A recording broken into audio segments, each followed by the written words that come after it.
Yo creo que hay como tres tipos de inmigración. ¿Te costó adaptarte? ¿Cómo fue esa semana? Bueno, México es un país muy hospitalario. Uno de los primeros grandes conflictos que tuve fue que... Fuerte esa imagen que me dejaste en la cabeza, ¿eh? Hola, mi nombre es Gustavo y esto es El Mundo Espera, un canal para conectarnos y hablar de todo lo que tiene que ver con inmigrar. Reflexiones, consejos, entrevistas como esta. Así que me callo y seguimos adelante. Gracias por estar acá. Bueno, ¿cómo andás? Bienvenido. Bien, muy bien. Muchas gracias por la... No, gracias a vos. Gustavo. Creo que 30 años que no nos veíamos, ¿no? Parece... No estoy contándolos, pero puede ser una locura. Sí, puede ser. Algo así, sí. Una locura. Sí, una locura, sí. La primera pregunta que siempre hago, siempre la misma, y es ¿qué te llevó en su momento a irte de tu país? Bueno, yo creo que fue una mezcla de un deseo de mejorar en lo profesional y aventura.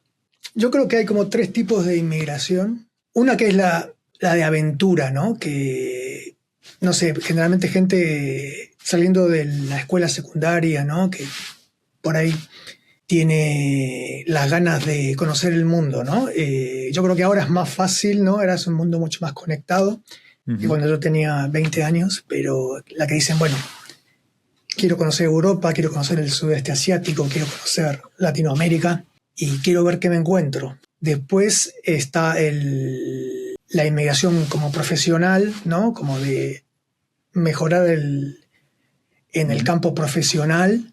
Y hay una tercera que, bueno, yo viví mucho en México, que es una de las más fuertes, ¿verdad? Que es un poco la de supervivencia, ¿no?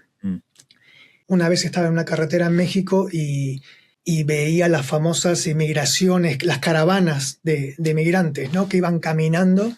Yo estaba en México yendo para León, que es para un poco 3 horas de México, y esa gente iba caminando con niños y con sus cosas, con maletas, caminando hacia el norte de México. O sea, te hablo de 2.000 kilómetros hacia el norte. Entonces, esas son y venían de Centroamérica, ¿no? Entonces, esas son como de supervivencia en donde tu día a día es tan complicado que se hace buscar algo mejor, ¿no? Entonces, nada, en mi caso fue aventura y un deseo de mejorar en lo profesional. Fuerte esa imagen que me dejaste en la cabeza, ¿eh? Sí, y sobre todo que es cosas que uno por ahí ve en los diarios, ¿no? O por ahí ve las barcas en el Mediterráneo, ¿no? Y cosas así, y bueno, son noticias o imágenes que cuando uno las ve más de cerca entiende un poco la dimensión, ¿no? Contame, alguna de estas cosas las sé, pero como referencia para el que está mirando. ¿Te fuiste a Argentina, a México? Hoy estás en otro lado. Contame cuánto tiempo estuviste, un poco. Sí, yo me fui de Argentina en julio del 2001. Ok. A México. Mi idea era buscar trabajo en lo que yo hacía. Me fui sin un trabajo asignado, un poco a buscar. A la aventura. Un poco. A la aventura. Y en México estuve en 2001, 21 años. Ok.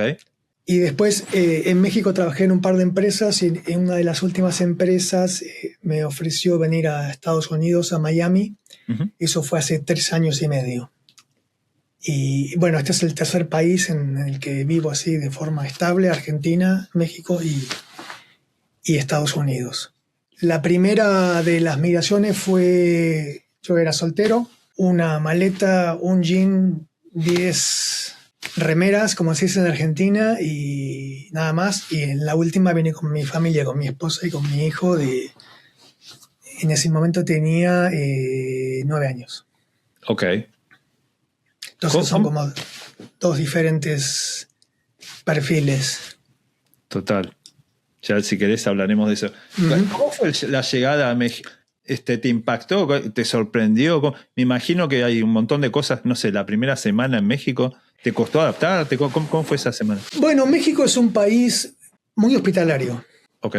Yo me concentré en la Ciudad de México. Te hablo de que yo llegué en una época en donde para orientarte tienes que sacar un libro así que se llama la Guía Roji, ¿no? Que es un libro como una guía así, donde vas buscando las calles una a una, ¿no? no había tecnología de teléfonos inteligentes, ¿no? O sea, era un universo que parece que hablamos de 1700. Pero bueno, era como yo estaba en ese modo de aventura y había elegido ese lugar, como que yo estaba muy, muy, muy receptivo y inmediatamente conocía por mail a un chico argentino y me explicó un poco cómo se movían las cosas, otra vas aprendiendo por el camino. Y ahí empecé, pero sí, es una ciudad, si no es la más grande del planeta, está ahí nomás, ¿no? Es inabarcable. Y uno de los primeros grandes conflictos que tuve fue que en Buenos Aires yo nunca tuve coche. Porque el sistema de transporte público es como muy eficiente, ¿no? Y en Ciudad de México no es así, entonces es como un reto importante y al final sí tuve que aprender a manejar. Pero bueno, si aprendías a manejar en la Ciudad de México estás listo para cualquier lado. Te tocó la difícil. Sí. Yo todavía estoy en eso también. Nunca... Estuve a punto de aprender a manejar cuando parecía que me podía llegar a ir a vivir a Los Ángeles, pero... Claro. Terminé yendo a Nueva York y de nuevo no hacía falta, así que aquí estamos. Todavía dependiendo del transporte público. Una pequeña pausa para que te suscribas. Eso que decías de las ciudades es interesante, porque yo lo que aprendí un poco es que uno no se va a vivir a países, se va a vivir a ciudades. Totalmente. ¿Viste? Porque mucha gente dice, me interesa ir a Estados Unidos. Bueno, ¿cuál Estados Unidos? El Estados Unidos que tenés el metro o caminando a todos lados como Nueva York, o el Estados Unidos que para ir aquí a una farmacia a 3 cuadras tenés que subirte al coche porque no hay senda peatonal, ¿no? Entonces, es el mismo país, pero son dos culturas totalmente diferentes. También hay muchas Españas, ¿no? Hay una España en Sevilla, en el sur, ¿no? De calor y de un tipo de gente. Hay una España en el norte, en Galicia, en donde es otra España, ¿no? Entonces, yo creo que es importante y como tip, si uno tiene la posibilidad de elegir, ¿no? Un poco apuntar a la ciudad que se amolde a la forma de ser de uno. Me encanta lo que decís. De hecho, tengo un montón de ideas anotadas para hacer cosas, no tengo tiempo para hacerlas, pero uno de los capítulos que quiero hacer es ese. En España no conozco tanto, pero en Estados Unidos estoy totalmente de acuerdo y me parece útil hacer una comparación de lo que es, no sé, Seattle versus Chicago versus Miami versus Austin, por poner un ejemplo. O incluso ciudades gigantes con pueblitos o ciudades más chicas, porque el tipo de vida cambia. De vida es totalmente diferente. Y los salarios cambian y todo cambia, o las posibilidades laborales. O sea, me parece súper interesante como tema. Claro, ¿sí? por eso sería parte de quizá el trabajo para hacer si uno investiga dónde quiere irse, es un poco a qué tipo de ciudad se va a ir dentro de ese país. Me parece fabuloso lo que estás contando. ¿Cómo te cambió tu vida viviendo en Buenos Aires versus vivir en México y después from México vivir ahora en Miami? Me imagino que hay cambios enormes, pero... Yo creo que cuando es una mudanza de tipo profesional o una inmigración profesional, uno está como muy atado a los cambios de trabajo, ¿no? Y como que va armando un poco su vida en base al recorrido laboral. Sí. Culturalmente sí, son dos cambios culturales muy grandes. México es Latinoamérica, pero es muy diferente a Argentina. Diferente, ni bien ni mal, diferente, ¿no? Uno lo va descubriendo mientras vive ahí. México es como una especie de híbrido, ¿no? Porque tiene muchas cosas latinas, pero también copia muchas cosas de Estados Unidos, de la cultura americana.